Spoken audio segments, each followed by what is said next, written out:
We are at the dawn of a new age, the age of Aquarius. The past 20 or 30 years, there's been a big boom in meditation of all varieties in the West. There's no limitation in space when you go into thought consciousness.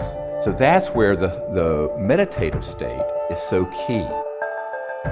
This year, more than 8,000 gathered to salute the sun.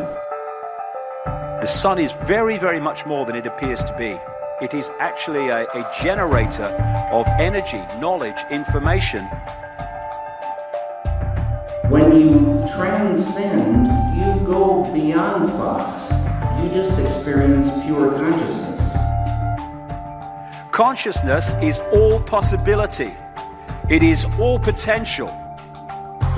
Most people have experienced other dimensions and what have you, either in meditation or near-death experiences or just spontaneously. And it's sort of an awakening that happens in consciousness. There's not going to be a second coming of Christ. The second coming of Christ is you. It's all of us. It is the awakening of the Christ principle in humanity. With this information comes the potential for what is called apotheosis. Human becomes God. And they have a variety of practices, very distinct practices, which are engineered to awaken your psychic center. And any human being with this technique can open the door to that unbounded, infinite, divine being, light of God. That is the experience of consciousness. Universal intelligence, universal consciousness. That field of unity that underlies and connects us all. The true law is unity, that all is love, all is one, all is light. It doesn't have to be, my God is the only God, my God is the only right God. Hindu, Muslim, Christian, they're just words that humanity has invented to keep each other apart. There is one divinity and we all share it. We can be all that is, has been, and ever will be. We don't have to be a Christian. Now we must transform, become enlightened, so that we can access the next realm of consciousness necessary for evolution. Your full potential of the beautiful human being is called enlightenment. And people can unfold their enlightenment.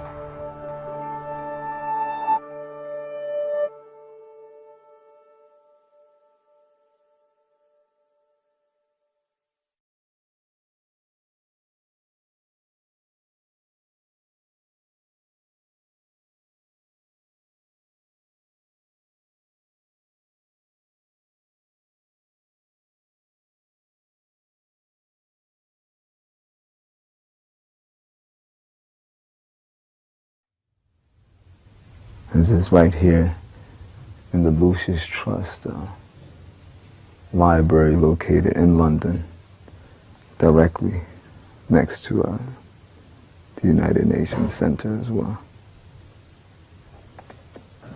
I found this interesting. This is amazing. Inside of the library of Lucius Trust, a candid history of the Jesuits. Teachings on yoga. See multiple books here on yoga. Ani Yoga. Here's another one. Yogi Philosophy. The Gnostic Gospels. Of course, you have multiple books in here on astrology and telepathy and just various books on magic, and you have the Rosicrucian manual right here.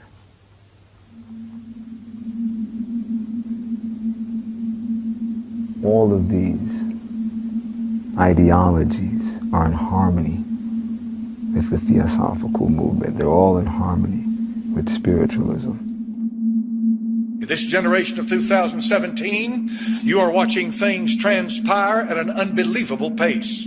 I marvel at how quickly things are happening and how quickly Bible prophecy is being fulfilled.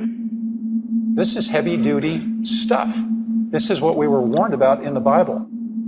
Tragically, most people, the average individual, has no knowledge of the presence of these dark and sinister spiritual forces.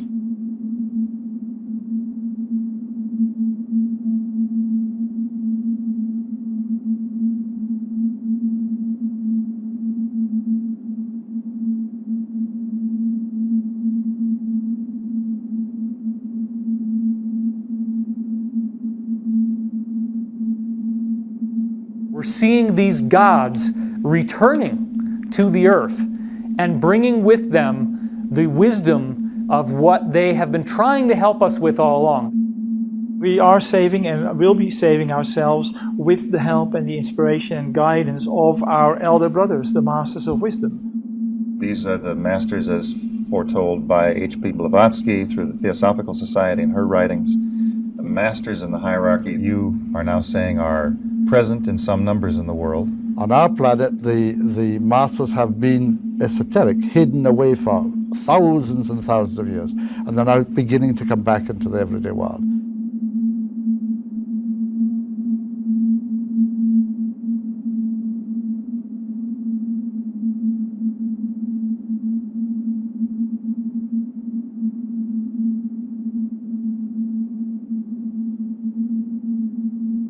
Here's the way they look at it. Here's their metaphor. Adam and Eve were held prisoner in the Garden of Eden by an unjust, cruel, and vindictive God until Lucifer set man free from this garden by giving him the gift of intellect.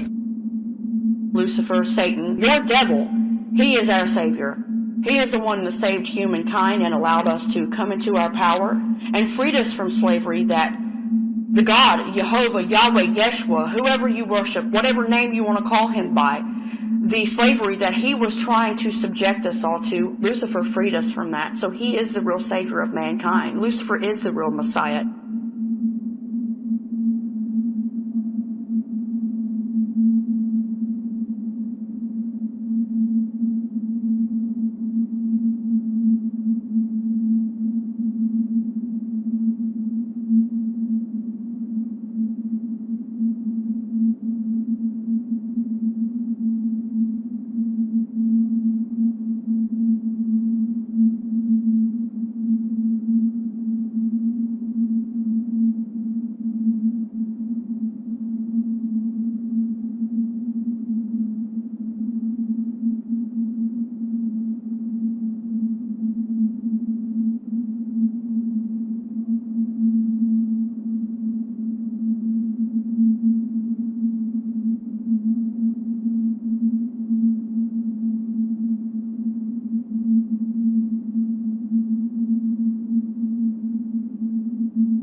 Who brought man the gift of fire?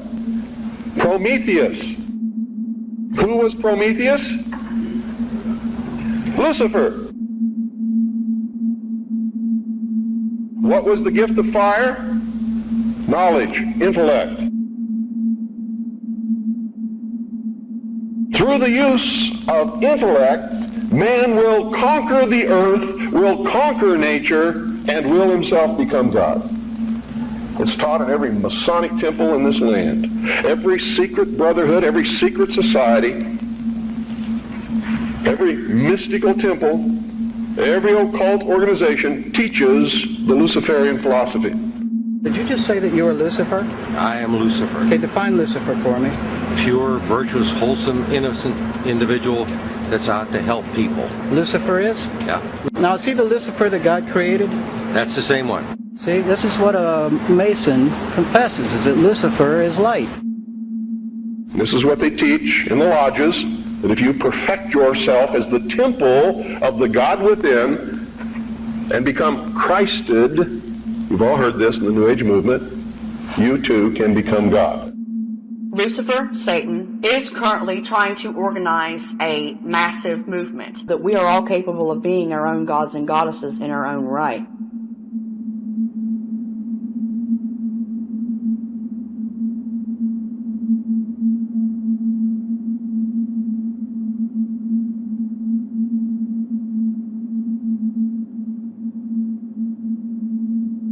I think that something is happening that is coming up from the bottom of things.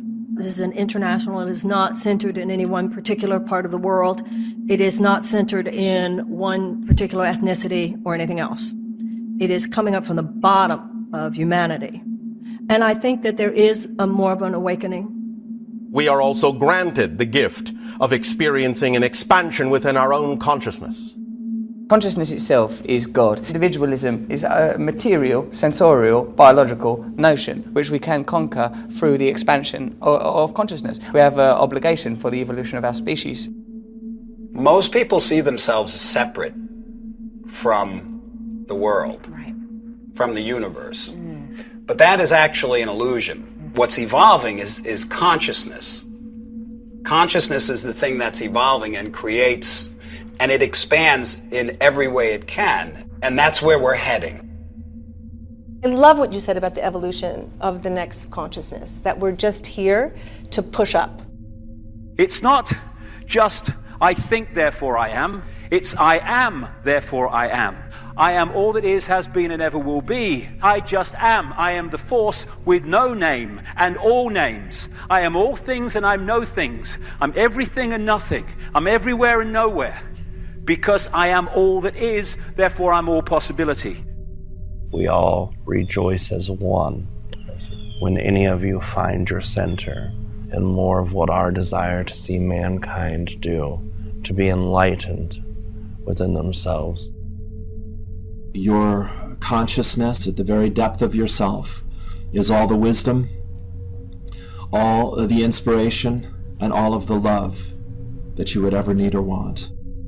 The voice of God inside of you. That's the only word of God that matters. Because we, all of us on this planet, have the way within us if we only access that. If you can find that peace and that equanimity within yourself, then you will be the most compatible for this change that is coming. You can harness that potential in yourself, and I see a very, very positive future coming. It's just about time for the unveiling. What is the unveiling, John? The genetic upgrade of the human being. It's time to rise. The whole idea of the fall, that people are fallen. Who made that up? Maybe we're rising, maybe we're not fallen, but that just keeps everybody in their place believing they're fallen people, you know?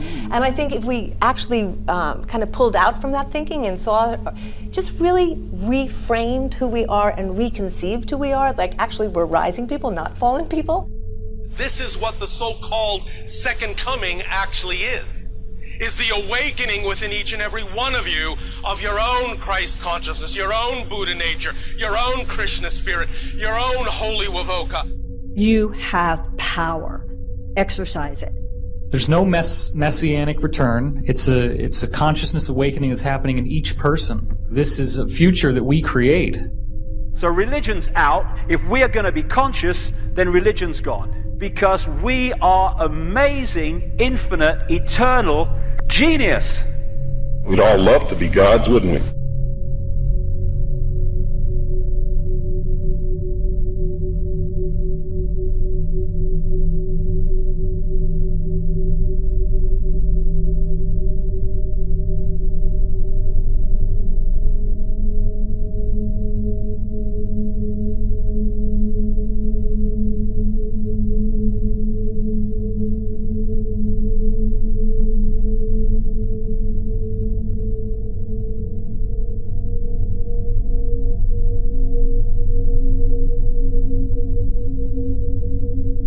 People can unfold their enlightenment. It is the awakening of the Christ principle in humanity. This is all about enlightenment, a movement of illumination.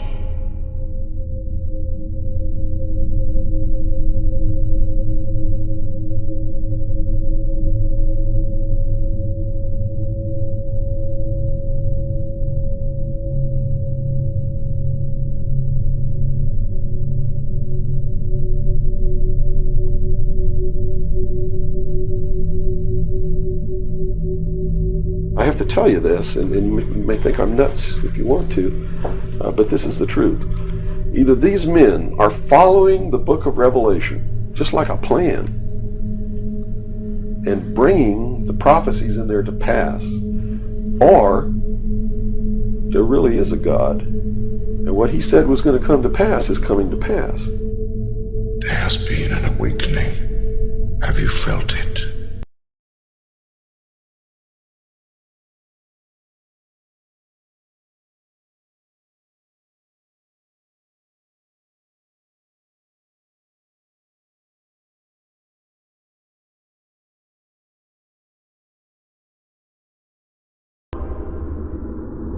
Okay, now my readings have told me, for what it's worth, that some of us will be able to have ascended abilities, because what we're expecting after 2012 is a 100 times more harmonious utopian world where things like time travel, levitation, instant telepathy, instant healing, telekinesis are as common and as everyday as breathing. Is there a vibrational change? There is. And we're seeing it, and people are feeling it and changing as a result of it. There's so much energy that we're basically going through. There's so much transformation. There's so much momentum about how we're all shifting our consciousness together that everything of that nature can change very, very dramatically. We're moving into this new age of Aquarius, and this information is coming out, and it's going to be an awakening for everyone again. And, you know, with every change comes great trials and tribulations and chaos, and we certainly are seeing that in our world right now in so many ways. And if you really trust your intuition and look in, you'll see that in the midst of this change there is great good coming. You are feeling the age of Aquarius coming into light. You are feeling these portals that are starting to open. You are feeling these energy shifts, and you are feeling them inside of yourself. There is only one way to achieve justice in the world: to see the world as one, brothers and sisters of one humanity.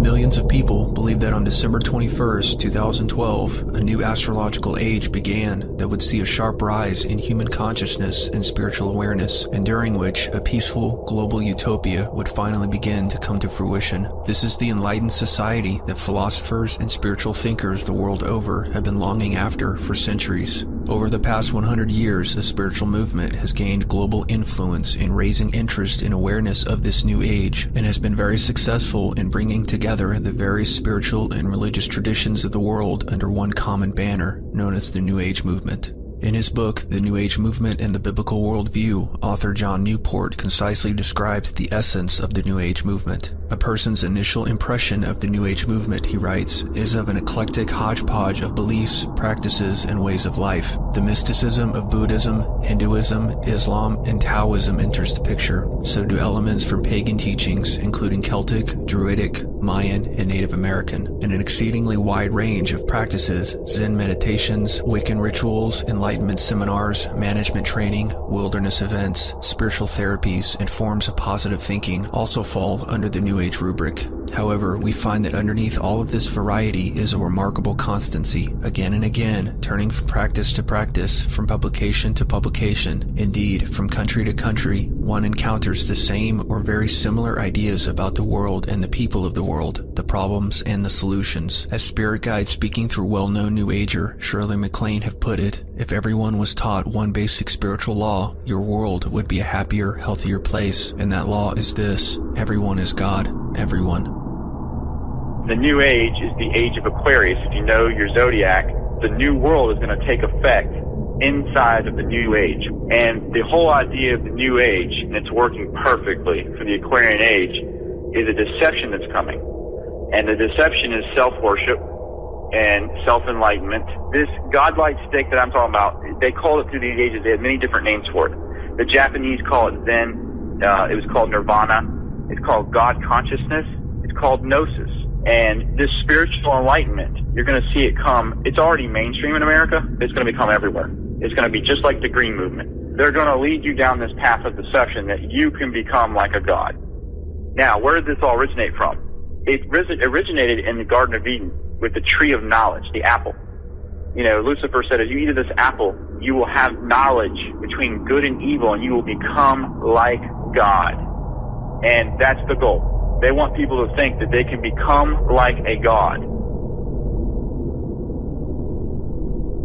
The book of Genesis gives us a clear origin for this belief in human divinity, unfortunately dismissed as a fairy tale by much of the world today, including many Christians. The Genesis account of the creation and fall of man not only gives us a clear explanation of why the world and mankind have been continuously plagued by chaos, death, and destruction throughout the centuries, but it also provides a clear picture of where the world is headed and why many of those currently in power hold a Luciferian worldview and are tirelessly working to build a one-world society. Even if you dismiss the book of Genesis as nothing but a fairy tale, the truth of the matter is that many of the people working to forge a new world order hold to a spiritual worldview that takes the Genesis account very seriously. The only difference is they interpret it from the other side. This permeates all of the teachings of all of these people, and it is, in fact, the Luciferian philosophy, is the promise of Lucifer to Adam and Eve in the Garden of Eden, that God had lied to them, and if they eat of the fruit of the tree of knowledge, then they will not surely die, but shall become as gods. And this whole story is in the book of Genesis, and people read it and they just gloss over that part. They don't really understand it.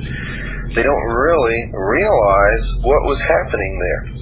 And everybody knows about Adam and Eve in the Garden of Eden and eating of the fruit of the tree of knowledge, but they don't understand that the whole fall of man was in believing the promise that Satan made to Adam and Eve, that they shall become as God. And the real blasphemy is to stand and say, I am God, and mean it. I am God. I am God. I am God. I am God. I am God. I am God. I am God. I am God. I am God. If we can just move our self-identity from I am this person in the body with this name to I am all consciousness, everything changes.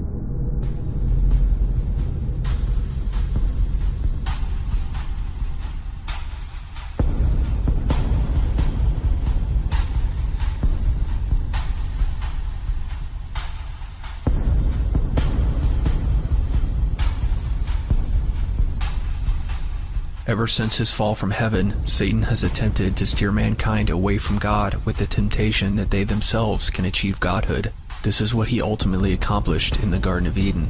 But it did not stop there. The Luciferian lie has been the common element or uniting thread that connects almost every other religious and spiritual tradition other than Christianity. For centuries, these various religious and spiritual traditions have remained separated by time, geography, and culture. But today, with the help of technology and improvements in communication, they are being brought together in further unity under the banner of the New Age movement, which has been incredibly successful in perpetuating the Luciferian lie to a wider audience that might not otherwise be interested in religious ideas. New Agers are anxiously awaiting the arrival of the next world teacher, who they call the Christ. According to them, this Christ is not the Jesus Christ of the New Testament Gospels, but a spiritually powerful man who will embody the Christ energy. In fact, those within the New Age movement have been quite open in expressing that this Christ who will return is not the Jesus Christ of the New Testament. Alice Bailey, who is credited as coining the term New Age, states in her book, The Reappearance of the Christ, quote, "If men look for the Christ who left his disciples centuries ago, they will fail to recognize the Christ who is in the process of returning. The Christ has no religious barriers in his consciousness. It matters not to him of what faith a man may call himself.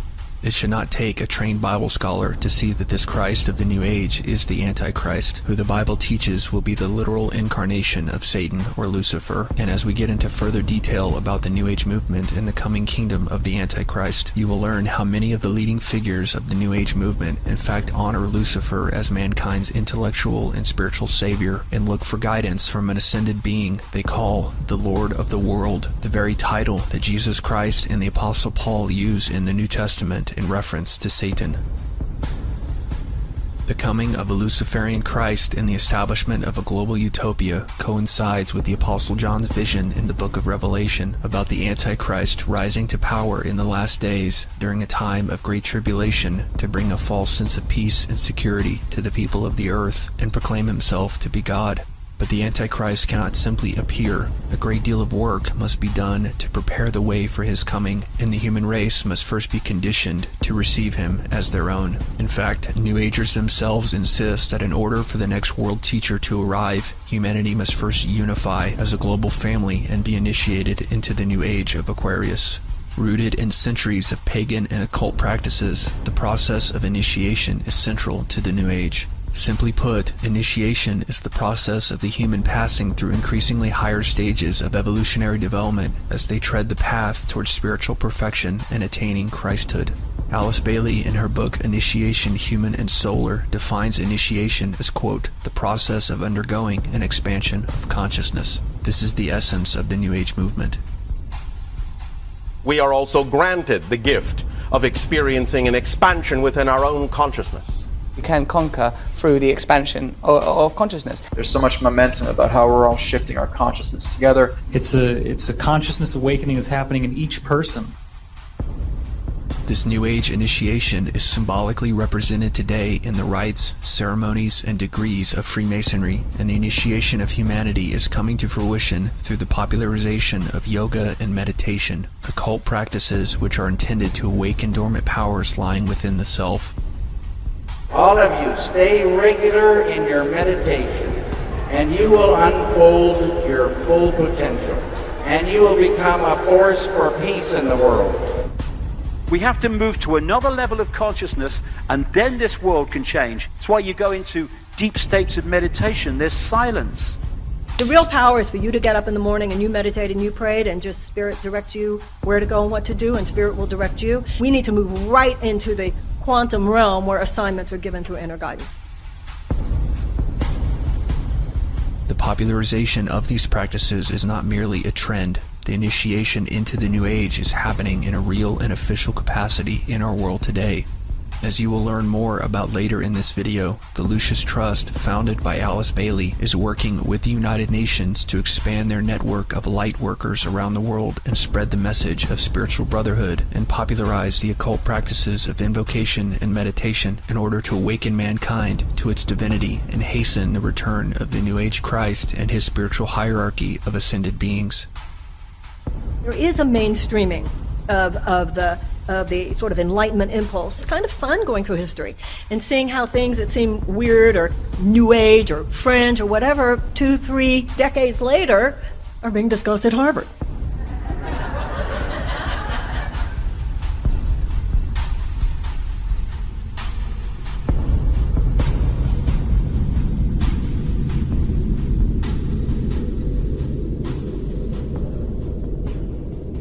At this time of planetary transition, there's a lot of chaos and confusion, and the emerging light is revealing the rather dualistic nature of the human condition. But through these revelations, humanity is beginning to touch a vision of unity and oneness, and many are subconsciously aware of the inner worlds opening up and the dawn of a new spirituality. And the New Age movement, of course, has developed now with all its many facets, both good and bad.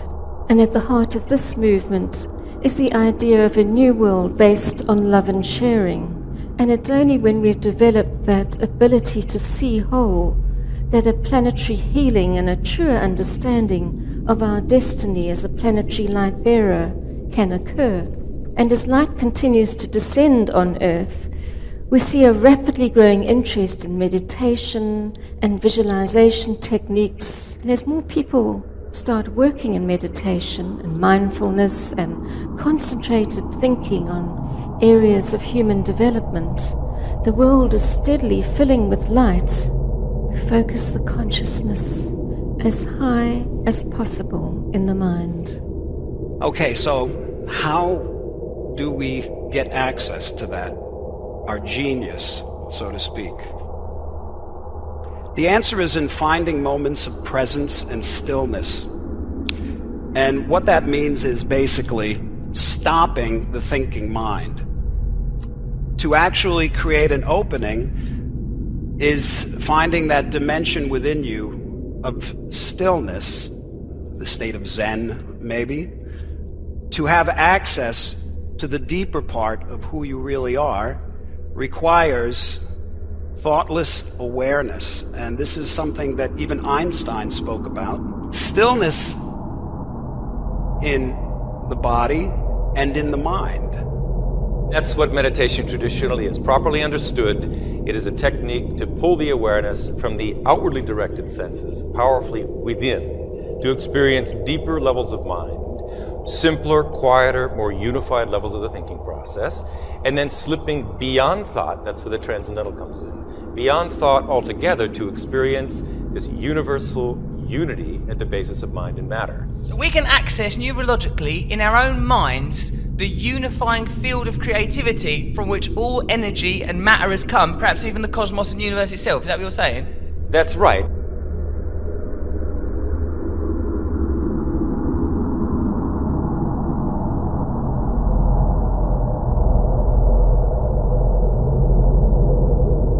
People worldwide have been practicing meditation all throughout history because it works. Neuroscience is proving how the practice of meditation literally changes the size and function of your brain. Woo! Meditation thickens your prefrontal cortex that governs higher level thinking, which increases your creativity, attention, memory, and decision-making ability. Your brain literally grows, which significantly increases your brain function. By practicing meditation, you can become fully empowered and reach your fullest potential, where the sky is the limit. I invite all of you to add a short meditation practice into your daily routine and experience the benefits for yourself. Come into contact with who you really are, which is infinitely wise and conscious, and infinitely loving and compassionate. Now I'm going to lead you through a short meditation.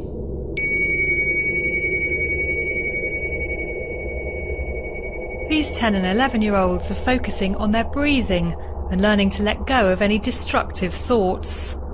Last year we decided to trial it across 3 classes in the school. We had such success with it, and it had an impact on behaviour, concentration, learning. So we decided that this year we were going to roll it out to every class, ranging from our nursery children to our year 6s, and they all do half an hour fortnightly. My passion is to get this on the national curriculum, because I've been working in schools now for over 10 years. We're creatures of habit, so we can take up a good habit like this, then we can change the way we behave. And this method aims to teach children how to manage their own behaviour and problems instead of relying on others to do it for them. How does it make you feel inside? Happy. You are actually connecting yourself to the creative impulse of the universe. It's vital. It's vital in your life. This is what's going to transform the world, and it's happening right now. John, do you reckon if through meditation we can achieve access to a fuller state of consciousness, it may help us to bring about a global revolution where we've found a society based on spiritual principles rather than material and economic ones?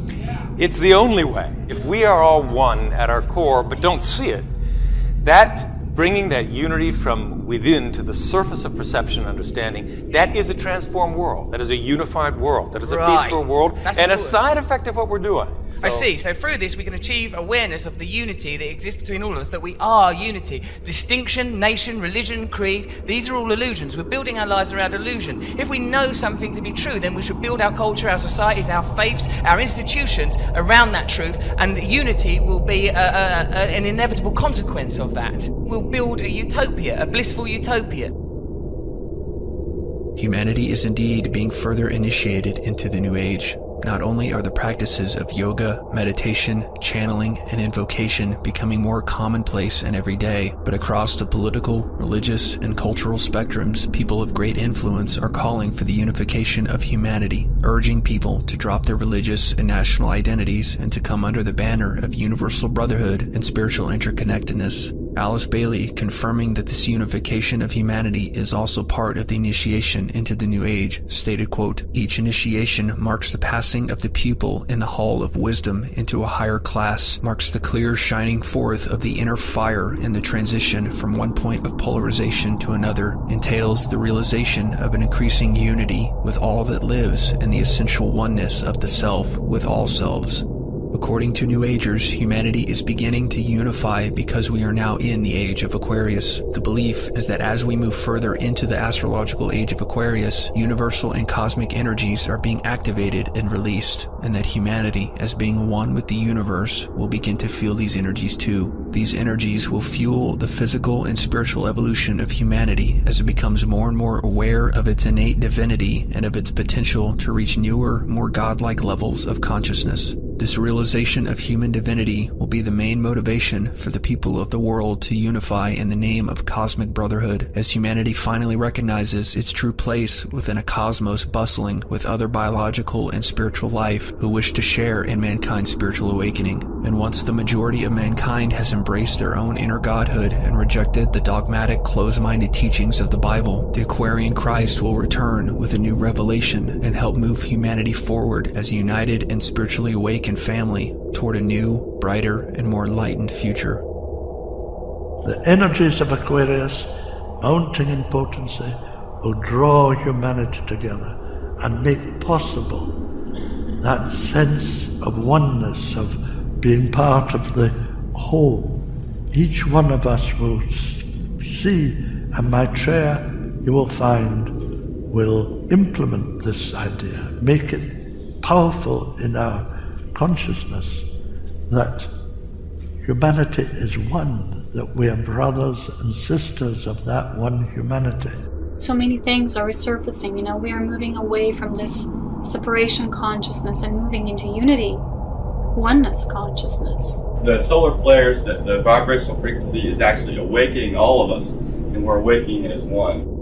We need to come together in mutual acknowledgement that we're all the same consciousness having different experiences.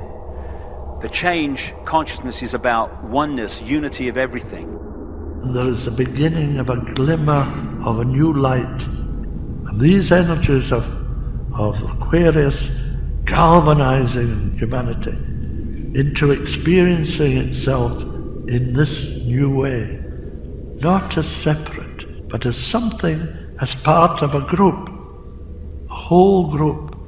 When humanity sees itself even as potential gods, it will learn to demonstrate cooperation, and justice will flourish, and therefore peace will flourish, and the end of war will become a reality.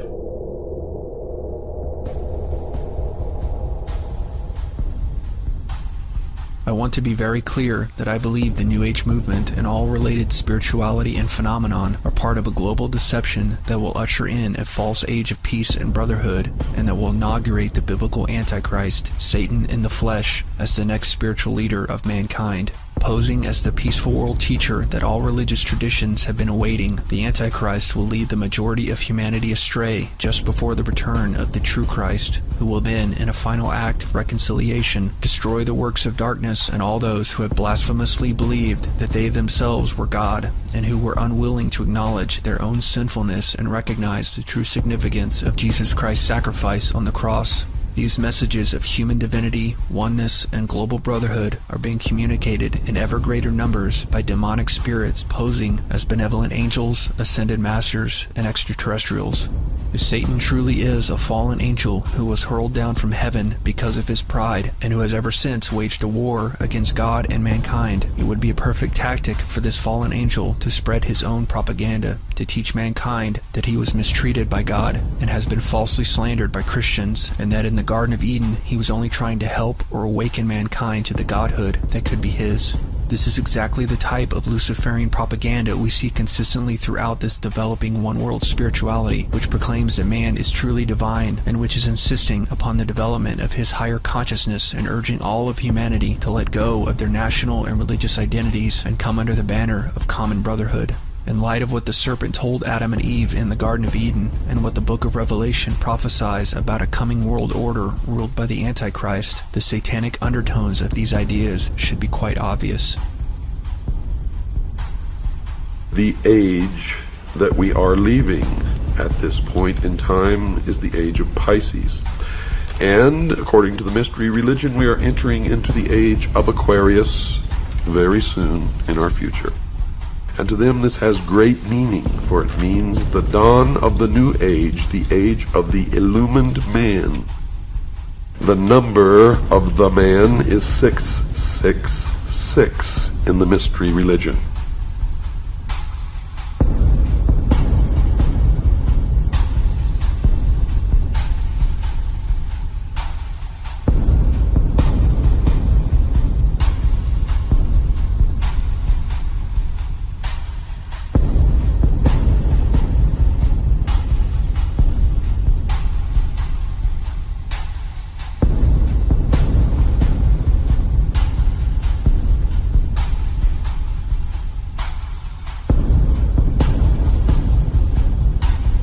Because the soul and spirit within you, yeah, the spark of the divine that is you, dear friends, yeah, has called you forth to be the fullness, the wholeness, and the glorious expression of your true human spiritual self in this lifetime. And again, thanks so much for your feedback, including the people that tell me I'm going to hell or I'm working for Satan. That always puts a smile on my face.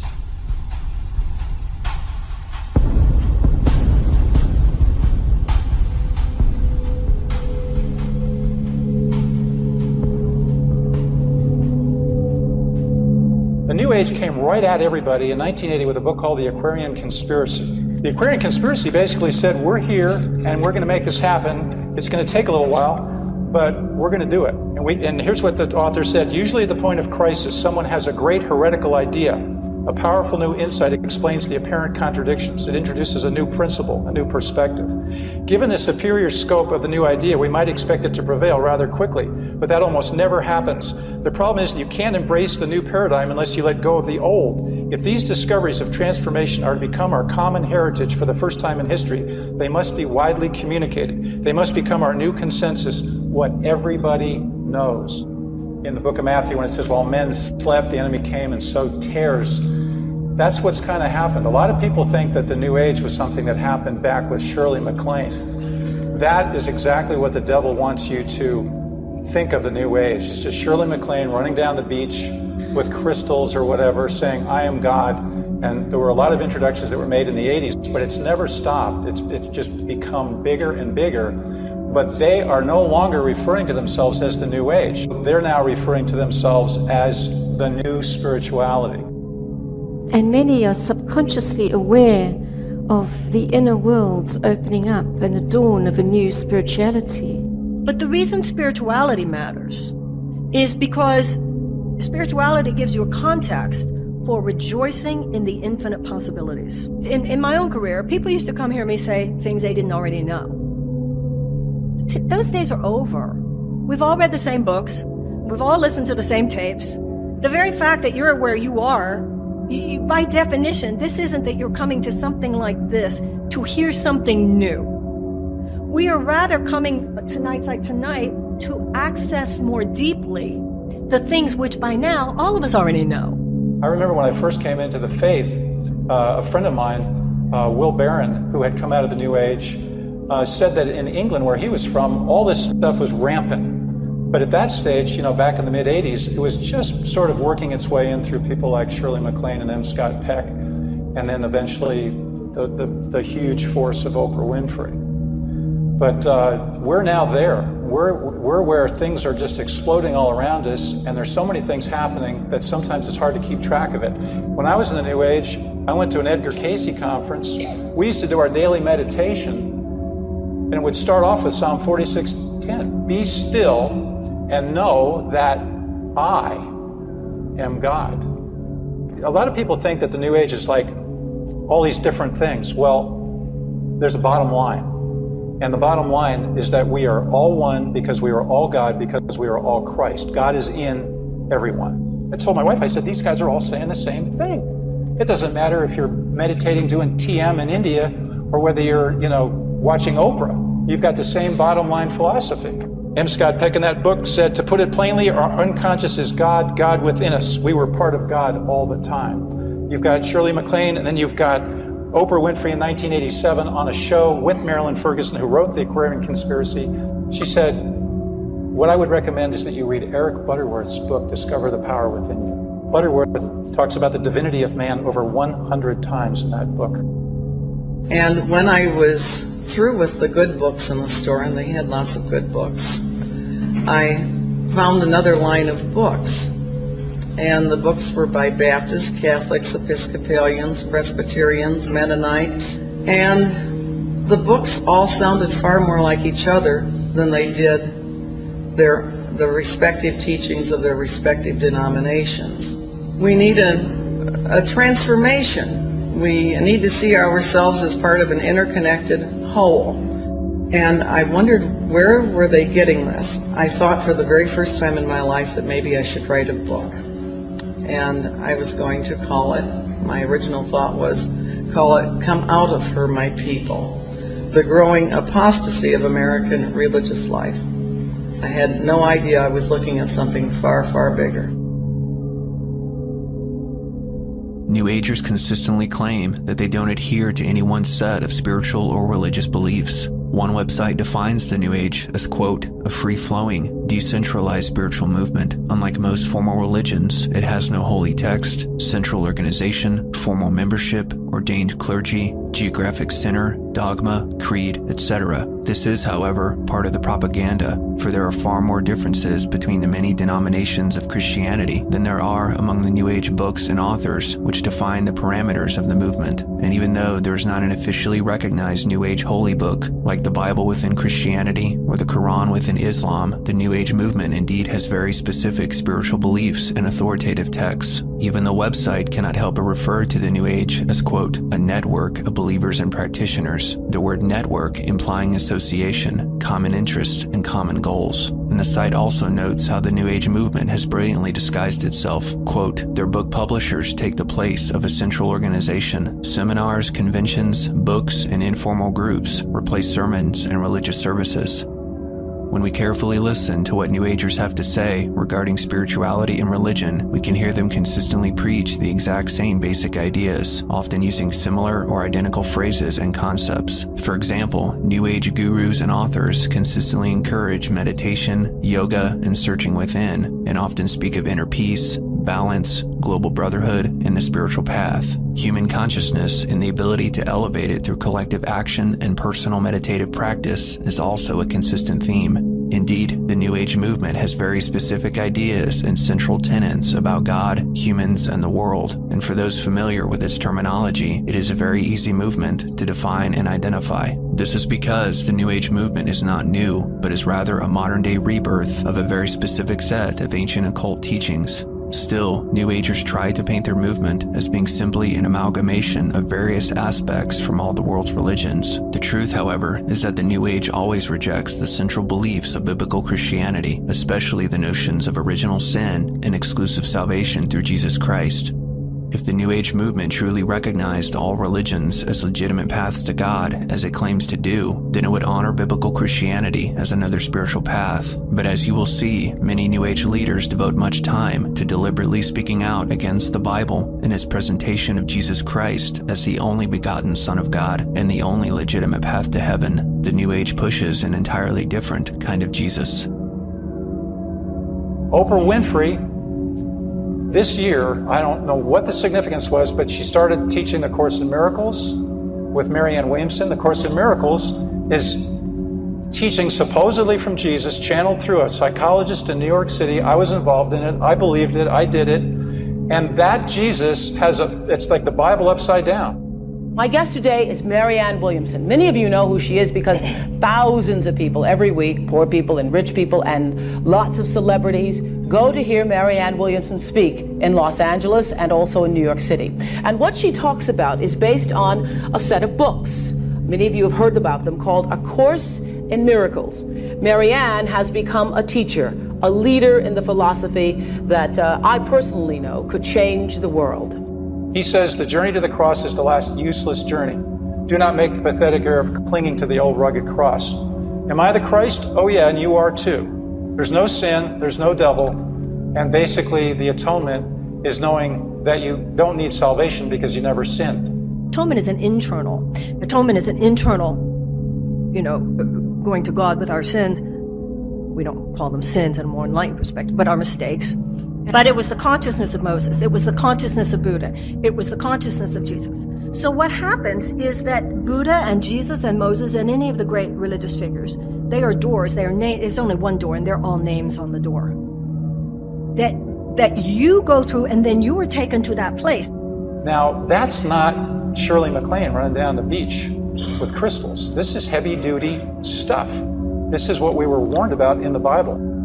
She quoted from a book called The Aquarian Gospel of Jesus the Christ. And this was about Jesus, obviously the jet setter. He wasn't hanging around Palestine. He was traveling to India and China. And the Aquarian masters sitting in council had told us that Jesus was not always the Christ. That just as Jesus had earned the degree Christ by a life of strenuous service and equipping himself to find the Christ consciousness, just as Lincoln was not always president, Edward was not always king, neither was Jesus always the Christ. He had earned the degree Christ by these certain practices. And they had John the Baptist was also out seeking wisdom, and he also had pagan masters. This is what the quote Christian books were also talking about. I've since collected some. One was SPCK, Society for the Propagation of Christian Knowledge. It was from England, and they actually told us we should pay heed to Benjamin Kremanalis Bailey and Helena Petrovna Blavatsky.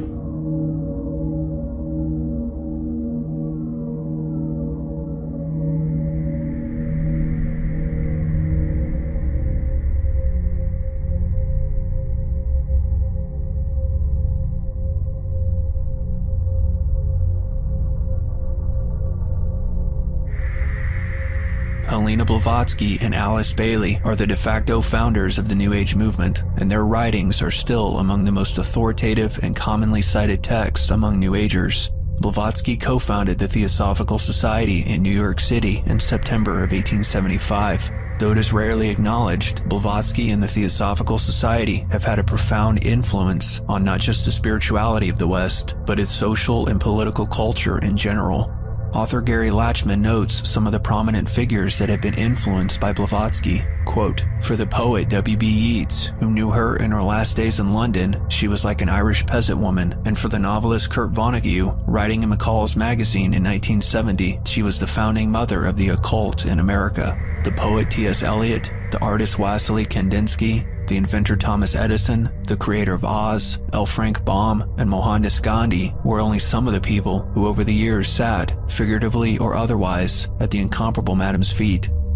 Theosophical historian K. Paul Johnson also speaks to this. Quote, "A remarkable feature of Theosophy's history is the disparity between its minuscule membership and its vast and varied cultural influence. Blavatsky's ideas inspired leading figures in the development of modern art. Political activism in colonial India and Ceylon owed an immense debt to theosophical influence. In the West, many social movements, such as educational reform, women's suffrage, and abolition of capital punishment, were advanced by the efforts of early theosophists. The Society's utopian aims have been very clear from its inception, as one of its stated objectives is, quote, to form a nucleus of the universal brotherhood of humanity without distinction of race, creed, sex, caste, or color. Blavatsky insisted that, quote, this society was organized on this one principle, the essential brotherhood of man, and that a true theosophist, quote, must strive to realize his unity with the whole of humanity. Bringing that unity from within to the surface of perception and understanding, that is a transformed world. That is a unified world. We are unity. Distinction, nation, religion, creed, these are all illusions. We're building our lives around illusion. We'll build a utopia, a blissful utopia. This universal brotherhood of man would be predicated on the occult principle that despite appearing different in their outward forms, all religions taught the same basic spiritual laws, a fact known and practiced in ancient times by a select group of initiates who guarded this knowledge. What we desire to prove, stated Blavatsky, is that underlying every ancient popular religion was the same ancient wisdom doctrine, one and identical, professed and practiced by the initiates of every country, who alone were aware of its existence and importance. The proofs of this identity of fundamental doctrine in the old religions are found in the prevalence of a system of initiation. To bring to light this ancient wisdom doctrine at the basis of all the world's religions was the main goal of Blavatsky's most notable works, The Secret Doctrine and Isis Unveiled, which are grand accumulations of occult and esoteric teaching from all over the world. The main inspiration for Blavatsky's work came from beyond the physical world. Through a process called channeling, Blavatsky came into spiritual contact with ascended beings who communicated to her thousands of pages of occult knowledge regarding the spiritual history of mankind and its evolutionary development. In a letter to a friend named Vera, Blavatsky described her channeling experiences. Quote, "Well, Vera, believe it or not, some enchantment is upon me. I am writing Isis Unveiled. Not writing, rather copying out and drawing that which she personally is showing me. Really, it seems to me as if the ancient goddess of beauty, in person, leads me through all the lands of bygone centuries which I have to describe. Slowly, century after century, image after image, float out of nowhere and pass before me as if in a magic panorama. Races and nations, countries and cities, long vanish in the darkness of the prehistoric past, emerge and disappear, giving place to others, and then I am told the consecutive dates." Blavatsky and her followers have insisted that what is contained in her writings is not new knowledge, but merely a modern-day expression of age-old teachings that were once universally known and practiced, but have largely been forgotten and dismissed since ancient times. Blavatsky believed her work to be the rebirth of that body of ancient esoteric teachings collectively known as the Ageless Wisdom, Ancient Mysteries, or Mystery School teachings. The wisdom religion was one in antiquity, and the sameness of primitive religious philosophy is proven to us by the identical doctrines taught to the initiates during the mysteries, an institution once universally diffused. Blavatsky insisted it was now time for this ancient wisdom religion to emerge once again and serve as the precondition for the unification of all the religions of the world and the global brotherhood of man. If properly put into practice, the ageless wisdom would bring about a golden age of global peace and prosperity unprecedented in human history. Madame Blavatsky, as she's called, or sometimes referred to as HPB, her initials, was a real pioneer in the bringing of what's called the ageless wisdom to the West. The ageless wisdom is a term for the spiritual teaching that for most of human history was hidden or veiled, but it's like a golden thread that runs throughout the world religions and mythologies and has always been present in human consciousness in some form or another appropriate for the time. It has always been for me about a practical application of the ageless wisdom teaching.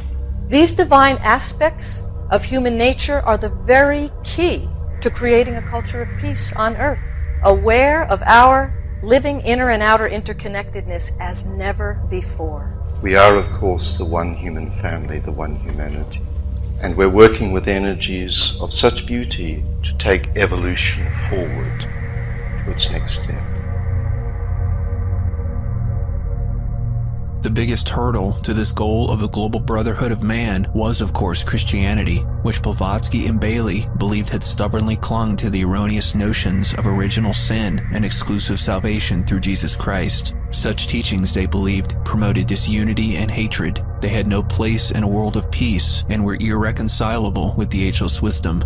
Esoteric philosophy reconciles all religions, strips every one of its outward human garments, and shows the root of each to be incidental with that of every other great religion. It proves the necessity of an absolute divine principle in nature. It only refuses to accept any of the gods of the so-called monotheistic religions. Gods created by man in his own image and likeness, a blasphemous and sorry caricature of the ever unknowable. Blavatsky called Christianity the chief opponent of free thought. She wrote in The Secret Doctrine, "The secret doctrine must someday become the just karma of the churches, more anti-Christian than the representative assemblies of the most confirmed materialists and atheists." She also insisted, quote, "Theological Christianity must die out, never to resurrect again in its present form. This in itself would be the happiest solution of all." Indian theosophist B.P. Wadia made clear Blavatsky's hatred for the Christian conception of a personal God and creator, and outlined what the theosophical student must do to combat this evil and divisive doctrine.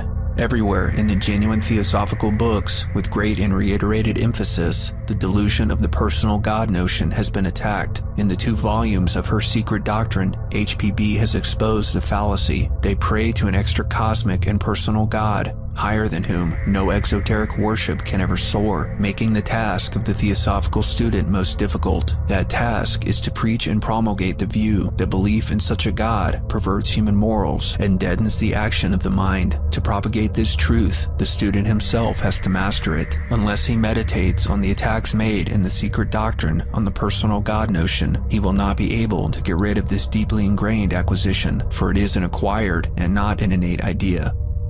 The United Lodge of Theosophists similarly states, "Theosophy has no qualm or hesitation about saying that belief in any type of personal or anthropomorphic God and the resultant worship, prayers, and devotion offered to such a being is something damaging, dangerous, and destructive. It is based on ignorance, immaturity, and superstition, and poses perhaps the main barrier and hindrance to the individual and collective spiritual liberation and progress of mankind."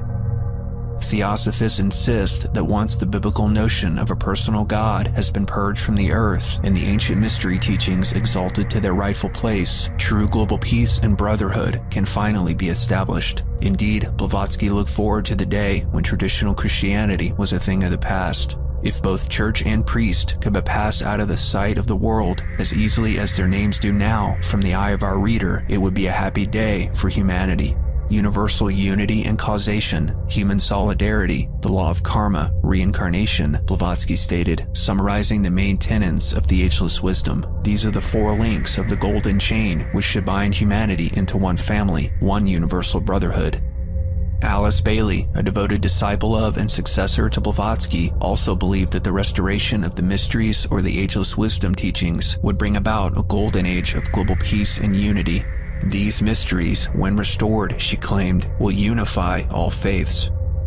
In 1922, Bailey solidified the influence of the Theosophical Society in America and the rest of the world by founding the Lucis Trust, a non-profit organization which has consultative status with the United Nations.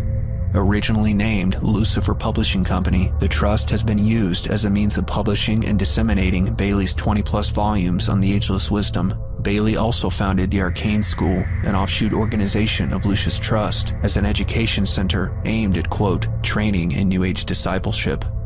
As I will discuss more throughout this video, both of these organizations are alive and well to this day, in consort with the United Nations, helping to advance mankind's initiation into the age of Aquarius. Look at the case of Alice Bailey. Here was somebody who had no background in literature and writing books, yet was able to turn out 20 major books that are all still in print and are all still affecting people, that have become a ground and base for so much of the esoteric tradition in our time. Mrs. Bailey, as you know, started working in a theosophical center on the West Coast. She had a mission, she had a calling, this wonderful interconnectedness that she believed so passionately for.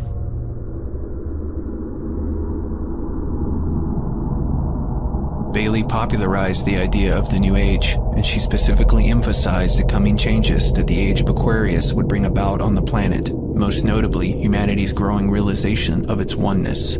She stated in The Reappearance of the Christ, quote, "If the word initiation signifies the processes of entering into, then it is indeed true today that humanity is undergoing a true initiation as it enters into the new age of Aquarius. It will then be subject to those energies and forces which will break down the barriers of separation and which will blend and fuse the consciousness of all men into that unity which is distinctive of the Christ consciousness."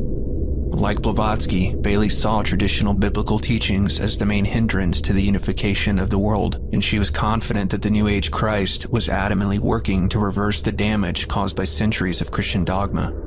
She stated in the externalization of the hierarchy, quote, "The Christian Church has laid so much emphasis on Christ's unique position as the one and only Son of God that great error has crept in and has been fostered for centuries. Christ himself foresaw the possibility of this error and tried to offset it by pointing out that we are all the sons of God, and that greater things than I do shall you do," a statement which no commentators have ever understood or adequately explained. The occult fact is that there is no being on earth, from the very lowest form of life to the very highest, which is not moving onward towards a greater and finer expression of divinity, and Christ himself is no exception to this universal evolutionary law. Denying that Christ's death on the cross literally happened or had any significance whatsoever, she stated, "It must be remembered that it is the teaching given by the Christ which saves humanity, not any symbolic death upon a cross. Men must save themselves by their reaction and their response to the teaching given in its purity by the Christ." She also denied the existence of hell, stating, quote, "There is, as you well know, no angry God, no hell, and no vicarious atonement. There is only a great principle of love animating the entire universe. This teaching about hell is a remainder of the sadistic turn which was given to the thinking of the Christian Church in the Middle Ages, and to the erroneous teaching to be found in the Old Testament about Jehovah, the tribal god of the Jews. Jehovah is not God. As these erroneous ideas die out, the concept of hell will fade from man's recollection, and its place will be taken by an understanding of the law, which makes each man work out his own salvation upon the physical plane, which leads him to right the wrongs which he may have perpetrated in his lives on earth, and which enables him eventually to clean his own slate. As we can see, these are the exact same views that are promoted in modern New Age texts like A Course in Miracles, suggesting that the author of A Course in Miracles, Helen Schucman, either copied Bailey's views or that perhaps both are from the same demonic source. A Course in Miracles is teaching supposedly from Jesus, channeled through a psychologist in New York City, and that Jesus it's like the Bible upside down. He says the journey to the cross is the last useless journey. Do not make the pathetic error of clinging to the old rugged cross. Am I the Christ? Oh yeah, and you are too. There's no sin, there's no devil, and basically the atonement is knowing that you don't need salvation because you never sinned. Like Blavatsky, Bailey claims to have received her teachings by way of channeling and worked in partnership with ascended beings, especially the ascended master known as Dejwa Kul, also called the Tibetan. Alice Bailey's husband, Foster Bailey, noted the spiritual source of his wife's teachings. Quote, "Modern esotericism is a new phenomenon in the Western world, pioneered by the Tibetan teacher Dejwa Kul, working with H.P. Blavatsky. Again, this time working with Alice Ann Bailey, the same master teacher has provided the interim teaching needed for conscious entry into the new Aquarian age." And as the Tibetan has pointed out, the material given through Madame Blavatsky and Alice Bailey is not finished. There is still more to come.